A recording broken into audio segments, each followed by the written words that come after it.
সরকার একটি উদ্যোগ 14 দিনের লাইসেন্স পাওয়া যাবে এবং এর আগেও আমরা দেখলাম যে বিডা নানা ধরনের সেবা দেওয়ার কথা বলছিল, এক ওয়ান স্টপ সার্ভিস এই ধরনের সুযোগের কথা বলছিল, কিন্তু এগুলো আসলে দিন শেষে সংকট থেকেই যায়। মূল সংকটটা কোথায়? আপনারা তো নানা ধরনের ব্যবসার বাণিজ্য তৈরি করেন, আসলে ঝামেলাগুলো কোথায় হয় লাইসেন্সিং এর ক্ষেত্রে? ঝামেলা হচ্ছে প্রথমত হচ্ছে একটু তো দুর্নীতি রয়েই গেছে। সেটা হচ্ছে যে একটা লাইসেন্সের জন্য আমি প্রথমে পয়সা জমা করলাম হচ্ছে আপনার ব্যাংকের রিসিপ্টটা কিন্তু জমা করতে হয় হার্ড কপি আপনার, যদি আমি ট্রেড লাইসেন্সের কথা বলি অধিদপ্তরে, দ্যাট মিনস আপনার সিটি কর্পোরেশনে। তো ওইখানে কিন্তু একটা সময়ের মানে ব্যবধান আমরা দেখতে পাই, মানে সময়টা নিয়ে ফেলে, তারা বলে অনেকগুলো জমে গিয়েছে বা অনেকটু সময় লাগবে, সেই জায়গায় হয়তো কিছু পয়সা দিলে তারা কুইক কাজটা করে দেয়। একটা ভালো দিক হচ্ছে যে এইটাকে টোটালটাকেই যদি আমরা অটোমেশনের মাধ্যমে, আমরা ডিজিটালাইজেশনের মাধ্যমে আমরা পুরো প্রক্রিয়াটাকে প্রসেস করতে পারি, তাহলে কিন্তু ওই অফিসে যাওয়ার আসলেই কোনো প্রয়োজন হয় না, যেটা আমাদের বর্তমান সরকার ব্যবস্থা নিচ্ছেন। অফিসে না গিয়ে বিশ্বের প্রতিটি দেশে কিন্তু ঘরে বসে বা অফিসে বসেই তার সমস্ত লাইসেন্সিং প্রক্রিয়া সম্পূর্ণ করতে পারে।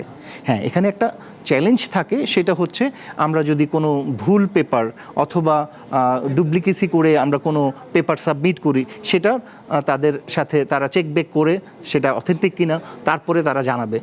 সেই ক্ষেত্রেও কিন্তু সমাধান রয়েছে, তারা চেক ব্যাক করে অনলাইনে একটা আপডেট দিতে পারে যে হ্যাঁ এটা আন্ডার প্রসেস, অথবা আপনার ডকুমেন্টগুলো চেক করা হচ্ছে, সেভাবেও কিন্তু সমাধান দেয়া যেতে পারে। তো প্রথমত হচ্ছে এই যে 14 দিনের মধ্যে সরকারের যে একটা টার্গেট, এই জায়গায় আমি আমার চোখে চ্যালেঞ্জ মনে করছি সরকারি সংস্থাগুলোর মধ্যে একটা সমন্বয়হীনতা। বাংলাদেশে একটা পাসপোর্ট পেতে 1 মাসের বেশি সময় লাগে, মানে এই যদি আমি 7 দিনের মধ্যে যাই তাহলে আমাকে বাড়তি পে করতে হয়। এই জায়গায় আসলে একটা লাইসেন্স, মানে লাইসেন্সে তো অনেকগুলা দপ্তর থাকে, অনেকগুলো মন্ত্রণালয়ের পারমিশন লাগে, পরিবেশ দপ্তরের পারমিশন লাগে, এই পারমিশনগুলা দিয়ে আমাকে 14 দিনের মধ্যে দিবে, এটা কি খুব কঠিন আপনার কাছে মনে হয়? কারণ বলছে ডিজিটালাইজেশনের মাধ্যমে হবে, কিন্তু বাংলাদেশের প্রসেস তো ডিজিটালাইজেশনের কথা তো সে অনেক আগে থেকেই শুনছি। আমরা ওয়ান স্টপ সার্ভিসের কথা শুনেছি, ওইটা হয়তো এখন নতুনভাবে আমরা সিঙ্গেল উইন্ডোর কথা শুনছি। প্রক্রিয়া কিন্তু সেম, ব্যাকএন্ডের কাজ কিন্তু সব সেম। এখন আমার চোখে চ্যালেঞ্জ হচ্ছে এই যে other stakeholder, suppose city corporation, fire service, civil ডিফেন্সের অনুমোদন, ভূমি এবং করের অনুমোদন, তারপরে পরিবেশ ছাড়পত্রের অনুমোদন, এই যে তাদের মধ্যে সমন্বয়হীনতা, এইটাকে একভূতি করা দরকার।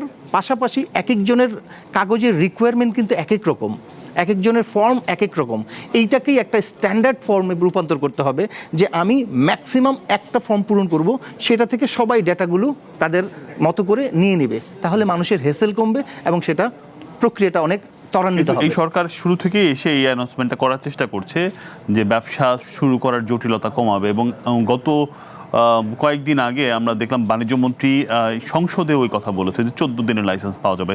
তার মানে সরকারের সদিচ্ছা আছে। সংকটটা আসলে কি আমলাতন্ত্রে, মানে এই ঝামেলাটা কোথায় হয়?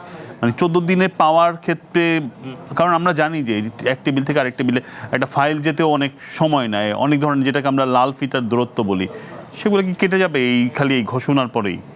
এটা আমি আমার মতে যদি বলি, এটা আমলাতান্ত্রিক জটিলতাটা হচ্ছে বিধিবিধান এবং কিছু আমরা সরকারি যখন একটা আদেশ হয়, এটার এগেনস্টে কিন্তু প্রত্যেকটা দপ্তরের একটা নিজস্ব বিধান থাকে, অথবা একটা আমরা বলি ফায়ার অ্যাক্ট, যে বা ফায়ার সার্ভিস, সিভিল ডিফেন্স, বা হচ্ছে আপনার যদি বলি পরিবেশ ছাড়পত্রের জন্য, এই যে তাদের ইন্টারনাল যে বিধিবিধানগুলো আছে সেইটার কিন্তু পরিবর্তন করতে হবে।